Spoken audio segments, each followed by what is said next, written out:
बिस्मिल्लाहिर्रहमानिर्रहीम। सबसे पहले तो मैं आप सब लोगों का शुक्रिया अदा करूँगी कि आप लोगों ने मेरी आवाज़ को सुना, और जितने भी यहाँ पे मीडिया पर्सन लोग हैं, सबसे मैं बहुत बहुत इनकी मेहरबानी और इनका बहुत शुक्रिया कि इन्होंने मुझे सुना, क्योंकि मेरे पास इस टाइम प्रेस कॉन्फ्रेंस के अलावा या आप सब लोगों के तावन के अलावा कोई दरवाज़ा नहीं था जो मैं खटखटाती। बहुत शुक्रिया आपका। अब सबसे पहले मैं स्टार्ट लेना चाहूँगी कि मेरा नाम आसिया मलिक, स्टेज ड्रामा आर्टिस्ट, और ड्रामा में मेरा नाम आफरीन ख़ान 2 के नाम से मुझे पहचाना जाता है। पिछले 5 साल से मैं थिएटर, टीवी और स्टेज, रेडियो आर्टिस्ट हूँ। एज अ परफॉर्मर और ड्रामा करती हूँ पूरे पाकिस्तान में, और मेरा ताल्लुक़ जो है वो इस्लामाबाद से है। इस्लामाबाद रावलपिंडी से मेरा ताल्लुक़ है, और मैं पिछले 3 साल से आपके शहर फैसलाबाद में प्ले कर रही हूँ डिफरेंट थिएटर्स में। और अनकरीब मेरे साथ कुछ ऐसे वाक़यात हुए हैं कि मुझे थ्रेड किया जाता है। डिफरेंट ग्रुप से यहाँ पे बदमाशी के नाम पे ख़वातीन पे बदमाशी की जाती है। तरह तरह का वो नशा करके हॉल्स के अंदर बैठते हैं, आवाज़ें कसते हैं, और मुख्तलिफ जो हैं उनके रवैये हैं, जिससे सब एक्टर्स बहुत डिस्टर्ब हैं। लेकिन उनके ख़िलाफ़ इसलिए कोई स्टेप नहीं लेना चाहता कि पब्लिक भी उनसे डरती है, यहाँ की आवाम भी डरती है। यहाँ के थाने में चले जाओ, वो भी कहते हैं जी छोड़े मैडम जी, कहाँ आप उलझ गई हैं। ठीक है, और मैं अब स्टार्ट लेना चाहूँगी कि सबसे पहले जो है मैं तकरीबन मेरा जो पहला मेरे साथ प्रॉब्लम हुआ 13/10 सन 2000 को मैं परफॉर्म कर रही थी। सन 2022 की बात है। परफॉर्म कर रही थी मनरवा गोल्ड थिएटर में। ठीक है, मनरवा गोल्ड थिएटर झंग बाज़ार बिल्कुल गला मंडी के बिल्कुल अपोजिट है। यहाँ पे मैं परफॉर्म कर रही थी मलिक शहजाद उर्फ मियाँ के नाम से। मलिक शहजाद के नाम से जो है एक बंदे ने हॉल में मेरे चलते मतलब ड्रामे के अंदर ड्रामा चल रहा था, ऑन द प्लेस जो है वो वहाँ पे आए, वहाँ पे आके मुझसे बदतमीज़ी की, और चलते ड्रामे में जो है वो उठ के हुटिंग स्टार्ट की। हुटिंग करने के बाद जो है वो मेरी परफॉर्मेंस चल रही थी, मेरा सॉन्ग चल रहा था। उस सॉन्ग के दौरान उसने उठ के मेरे प्राइवेट पार्ट्स को टच किया, सेट के ऊपर ऑन द सेट जो है मेरे प्राइवेट पार्ट्स को टच किया। मेरे मना करने पे जो है वो इंतज़ामिया और जो हाल में ड्रामा शायकीन थे उन्होंने उठ के उसको मना किया। मना करने के बावजूद वो फ़िलहाल तो चला गया, लेकिन वो नीचे खड़ा रहा।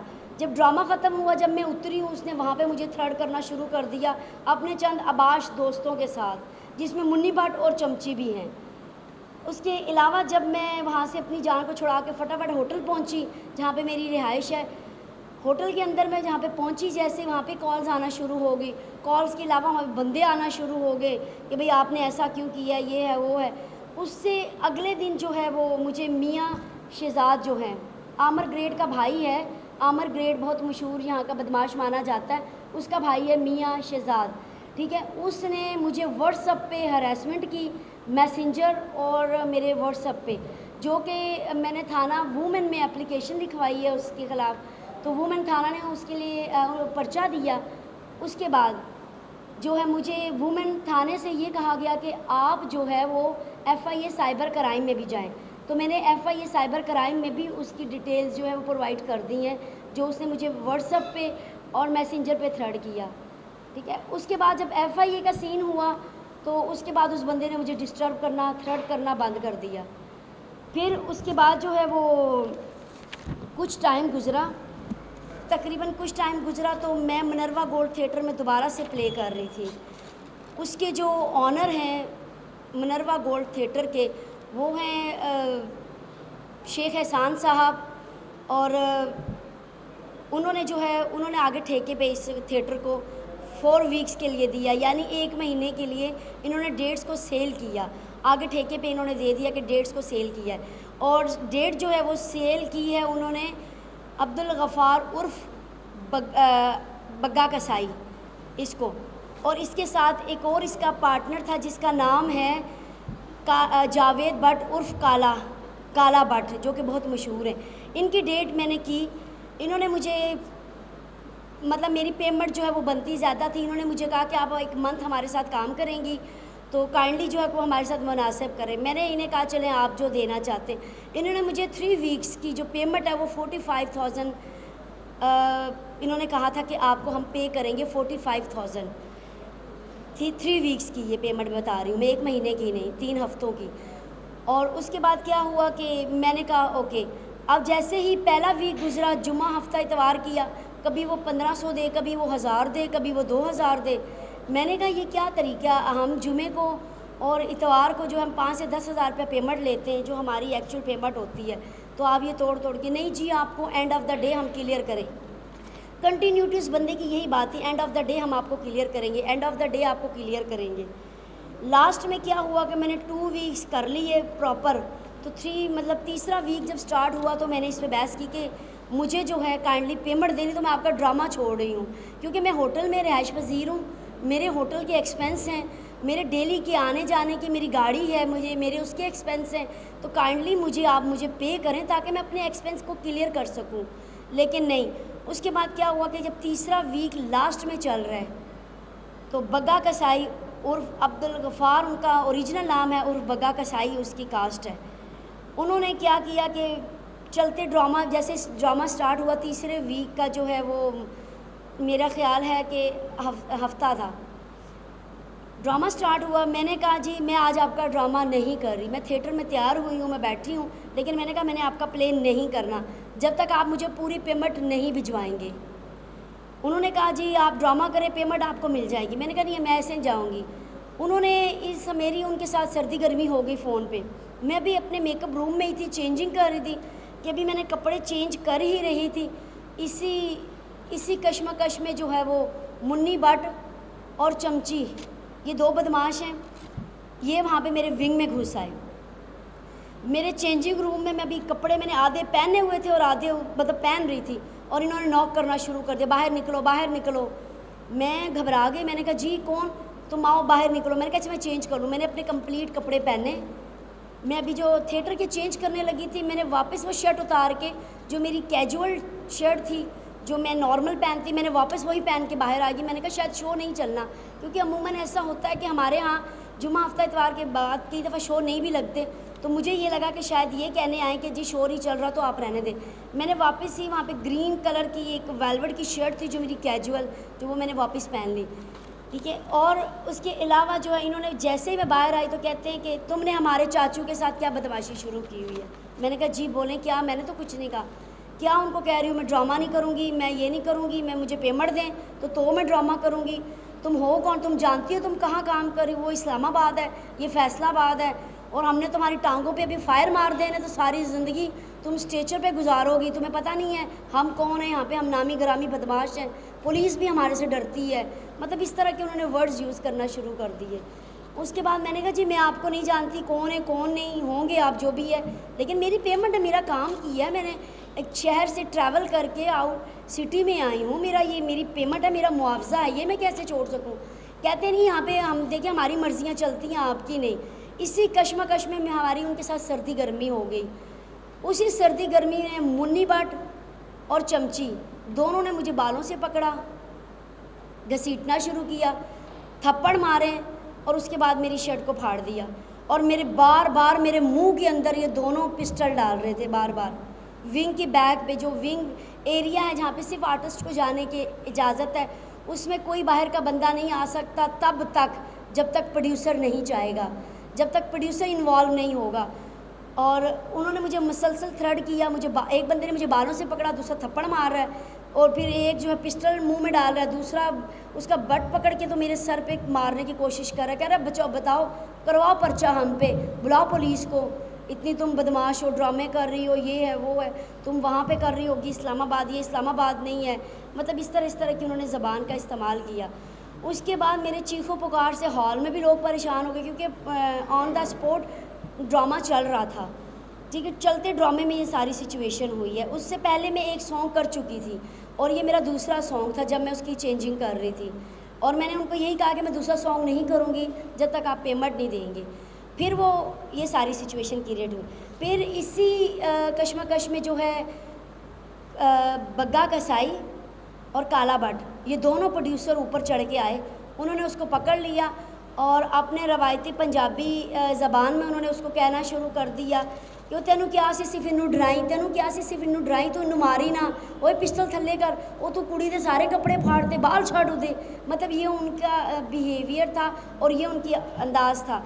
यानी कि इससे ये साबित होता है कि बग्गा कसाई और काले भट्ट की ये मिली भगत थी कि मैं उन्हें पैसे माफ़ कर दूँ, उसकी वजह से इन्होंने बदमाशों को बुला के ऊपर मुझे थ्रेड करवाया थिएटर के अंदर। वरना असला जो है वो थिएटर के अंदर कैसे जा सकता है, जबकि 4 सिक्योरिटी एहलकार हमारे नीचे खड़े होते हैं, 2 सिक्योरिटी एहलकार हमारे हॉल में खड़े होते हैं और प्रोड्यूसर खुद होते हैं। जब तक प्रोड्यूसर और ये सब लोग नहीं चाहेंगे तो असला अंदर नहीं जा सकता।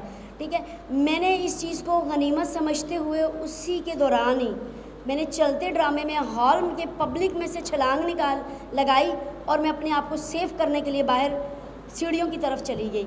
जैसे ही बाहर निकली, मेरे भागने की वजह से पब्लिक भी भागना शुरू हो गई। उन्हें लगा कि शायद, क्योंकि अक्सर औकात ऐसे थिएटर्स में रेड का भी ख़तरा होता है, फायरिंग के हालात भी होते हैं, तो पब्लिक को ये लगा कि शायद रेड हो गई है या फिर कोई फायरिंग का किस्सा हो गया।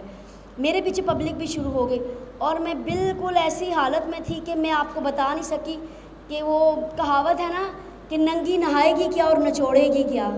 ठीक है, मेरे आधे कपड़े फटे हुए थे, दुपट्टा मेरा है नहीं था और मैं इस हालत में थी, बिल्कुल बराना हालत में थी कि मुझे बिल्कुल समझ नहीं आ रहा। मैंने यूँ कवर किया हुआ था, ठीक है, और मैंने शर्ट्स को यूँ पकड़ के रखा हुआ था कि ताकि पब्लिक आ रही, पब्लिक के बीच में से इतनी देर में मेरे हाथ में जो मेरा मोबाइल था वो मेरे पास था। मैंने वहीं से 15 पे कॉल चलाई, एट द स्पॉट मैंने 15 पे कॉल चलाई।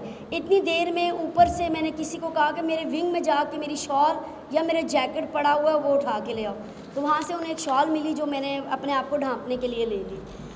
उसके बाद जी मैंने 15 को कॉल की। 15 उस थाना फैक्ट्री एरिया लगता है उस थिएटर को, झंग बाज़ार, उसकी बैक साइड पे है ये थाना फैक्ट्री एरिया लगता है। वहाँ के SHO साहब खुद आए, वहाँ के सिक्योरिटी एहलकार आए, जिन्होंने मेरी फटे हुए कपड़ों में, जो मेरी बहुत बुरी हालत में जो मेरा ड्रेस था उसमें उन्होंने मेरी तस्वीरें ली हैं, उनके पास वो सेफ़ हैं।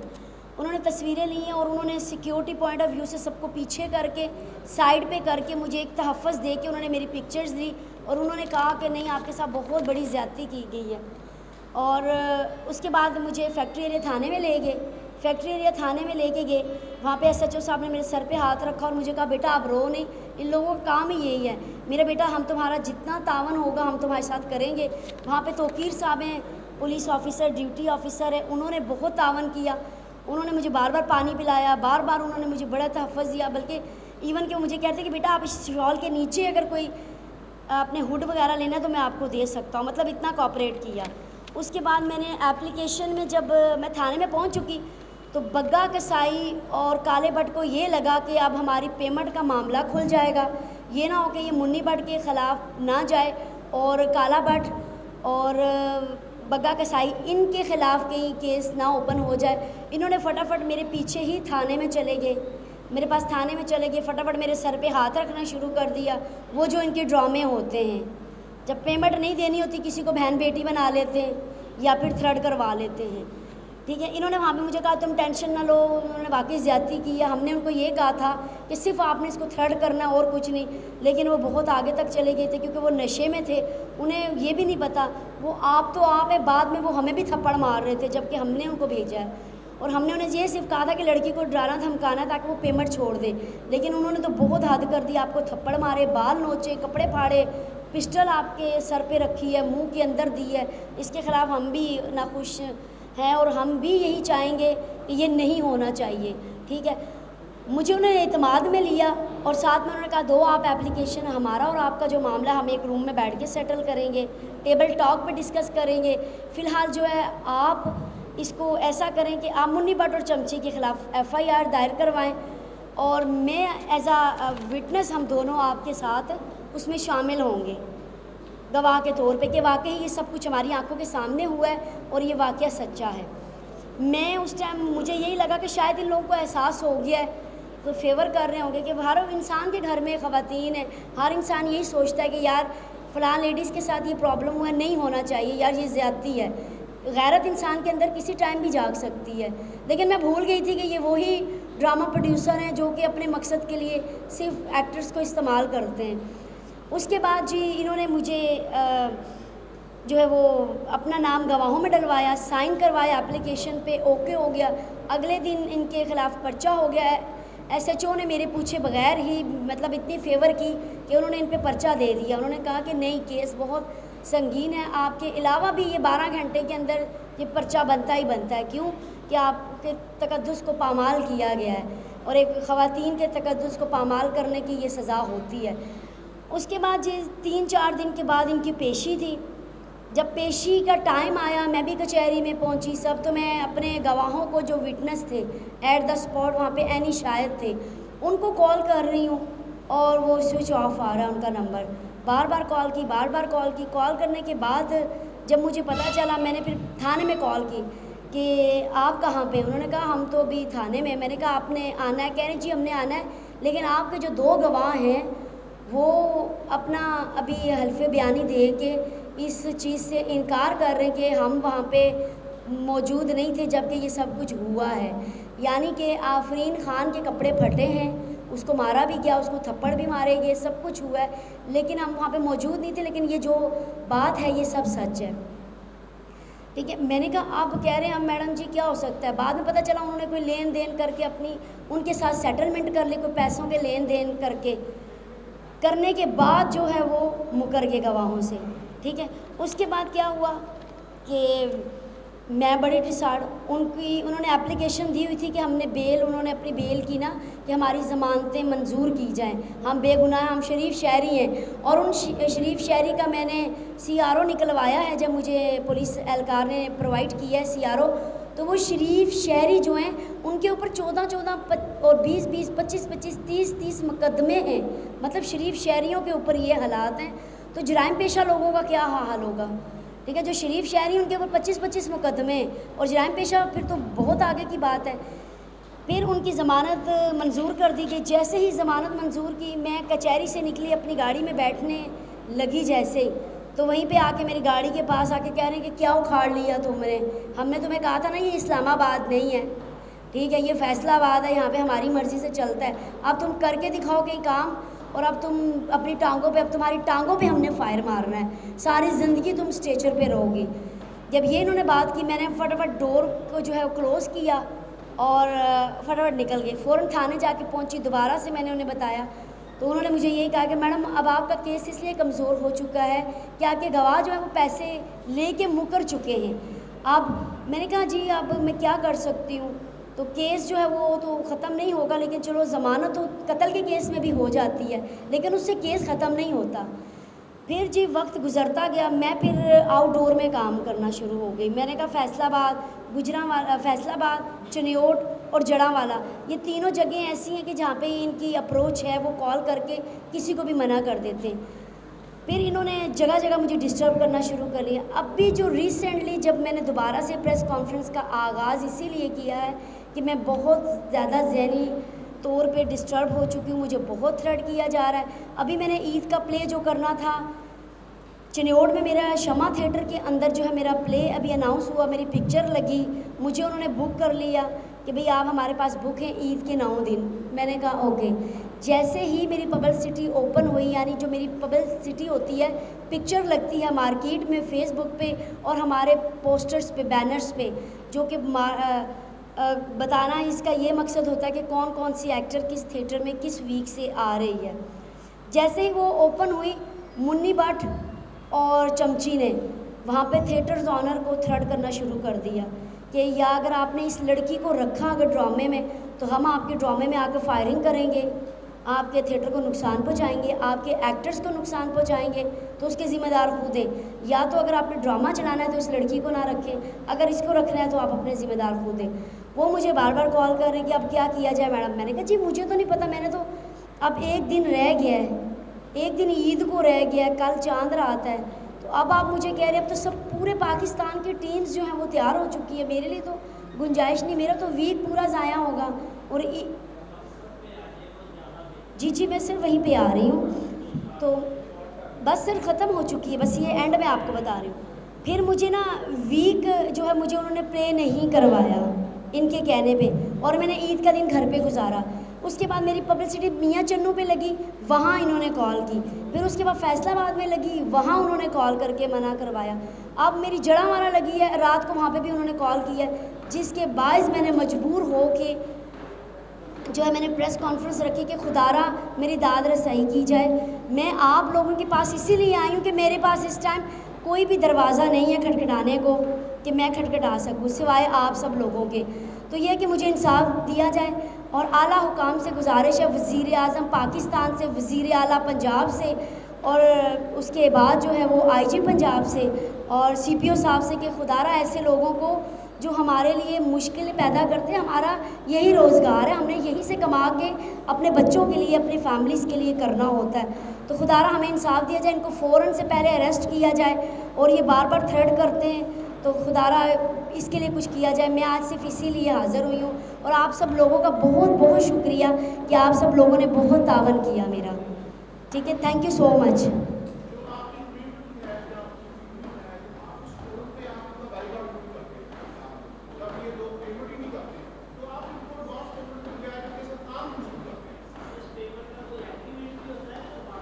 नहीं सर, ये एग्रीमेंट नहीं होता, ज़बानी होता है। ये बाकायदा ऐसे होता है कि शाम का हम जुमे का शो करते हैं और जुमे के शो में हमें 5,000 6,000 दे दिया जाता है, फिर इतवार के शो में 5-6 हज़ार दे दिया जाता है, तो पीछे हमारी 7-8 हज़ार पेमेंट रह जाती है। वो बाकी वीक्स में 3,000 करके या 2,500 करके पे कर दिया जाता है।